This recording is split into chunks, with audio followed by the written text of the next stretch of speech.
लगता है कि अब चुनाव लड़ना ही नहीं चाहिए। अयोध्या में बीजेपी हारी थी और इस बार वैष्णो देवी में बीजेपी हार गई, वहाँ कांग्रेस। अब सोचिए बीजेपी कहाँ है, ना वैष्णो देवी ना अयोध्या। बीजेपी सिर्फ ईवीएम मशीन में है।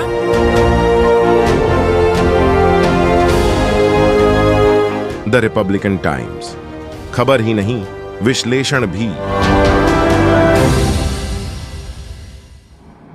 सलाम, नमस्कार, सत श्री अकाल। आप देख रहे हैं रिपब्लिकन टाइम्स में रजूर रहमान। हरियाणा में हुए विधानसभा चुनाव के नतीजों का आज ऐलान हो गया है। चुनाव में बीते 10 साल से हरियाणा की सत्ता पर काबिज भारतीय जनता पार्टी ने हैट्रिक मारा है। 90 सदस्यीय विधानसभा की ज्यादातर सीटों पर भाजपा ने जीत दर्ज की है। एग्जिट पोल और चुनावी पंडितों की भविष्यवाणियों को झुठलाते हुए बीजेपी राज्य में पूर्ण बहुमत हासिल कर तीसरी बार सरकार बनाने जा रही है।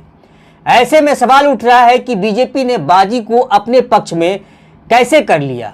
यह एक बड़ा सवाल है, क्योंकि माना जा रहा था कि हरियाणा में भाजपा को करारी हार का सामना करना पड़ेगा। लेकिन आज जैसे ही वोटों की गिनती शुरू हुई तो शुरुआत में कांग्रेस के पाले में 70 से ज्यादा सीटें आती दिख रही थी, लेकिन अचानक चुनाव परिणाम का रूप बदल गया और भाजपा कांग्रेस से आगे निकल गई, जिसके बाद विपक्षी पार्टियों ने वोटों की गिनती में भारी गड़बड़ी का आरोप लगाते हुए चुनाव आयोग को कटघरे में लाकर खड़ा कर दिया है। सोशल मीडिया पर एक वीडियो वायरल हो रहा है जिसमें साफ तौर पर बताया जा रहा है कि जो ईवीएम स्ट्रांग रूम में रखी गई थी उसकी बैटरी का परसेंटेज 99% कैसे हो सकता है, जबकि वोटिंग के दिन उपयोग करने के बाद 50 से 60% ही बैटरी का परसेंटेज रहता है। तो काउंटिंग के दौरान ईवीएम की बैटरी 99% चार्ज कैसे हुई? यह एक बड़ा सवाल है और जांच का विषय है। समस्या ये आ रही है कि पानीपत शहरी कॉन्स्टिट्यूएंसी की काउंटिंग चल रही थी। 2 राउंड बड़े अच्छे तरीके से संपन्न हुए। तीसरे राउंड में 6 ईवीएम ऐसी आई जिनमें बैटरी परसेंटेज 99% शो हुई, और जब उनका डाटा निकाला गया वोटिंग का तो उसमें खाली भारतीय जनता पार्टी के कैंडिडेट को 60 से 70% इंक्रीज आ रहा है। खैर, हरियाणा में भाजपा को मिली बहुमत पर बिहार के सबसे चर्चित सांसद राजेश रंजन और पप्पू यादव ने हरियाणा चुनाव पर कड़ी प्रतिक्रिया देते हुए कहा कि भाजपा ईवीएम मशीन से चुनाव जीती है। साथ ही उन्होंने विपक्ष को अहंकार त्यागने की बात कही।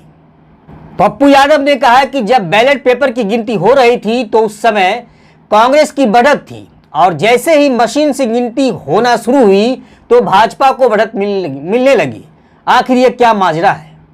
पिछले चुनाव में अयोध्या में बीजेपी हार गई और इस चुनाव में वैष्णो देवी में भी हार गई। तो ये साबित करता है कि भाजपा कहीं नहीं है, सिर्फ भाजपा ईवीएम मशीन में है। सुनिए पप्पू यादव ने क्या कुछ कहा। अब चुनाव लड़ना ही नहीं चाहिए। जिस तरीके से अब मुझे समझ में नहीं आती है। देखिए, मैं बैलेट पेपर की जब गिनती हो रही थी, बैलेट पेपर तो कांग्रेस 70 सीट पे आ गई थी और बीजेपी 10 सीट पे थी। और जैसे ही मशीन खुला, ईवीएम खुला, बैलेट पेपर पर जब गिनती हो रहा था तो कांग्रेस 70 सीट, और बिहार में भी आप लोकसभा का देखिए, बैलेट पेपर में सभी जगह बीजेपी आ रही है। ईवीएम में कैसे वो जीते? दूसरा, चुनाव आयोग ने अपने कोई अपडेट नहीं किया, भर दिन में कोई अपडेट नहीं किया, कोई अपडेट नहीं किया। हम विपक्ष से आग्रह करेंगे, अपने अहंकार को खत्म करिए, एक होकर के ईवीएम के खिलाफ लड़िए। और जिस तरीके से हरियाणा में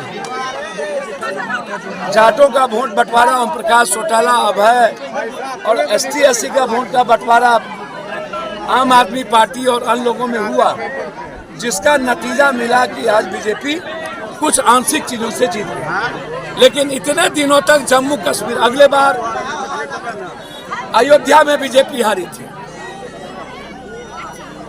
और इस बार वैष्णो देवी में बीजेपी हार गई, वहाँ कांग्रेस जीत गई। आप सोचिए बीजेपी कहाँ है? ना वैष्णो देवी ना अयोध्या। बीजेपी सिर्फ ईवीएम मशीन में है, वोट के बंटवारे में है और मैनिपुलेशन में है। क्या लगता ये है जीत ईवीएम मशीन गड़बड़ था या फर्जरी? भैया मैंने तो कहा बैलेट पेपर में 70, ईवीएम में कहा देख लीजिए। और वोट का बंटवारा, विपक्ष का अहंकार जाता नहीं है और कांग्रेस को निर्णय लेने में देरी नहीं करने का मैं आग्रह करूंगा।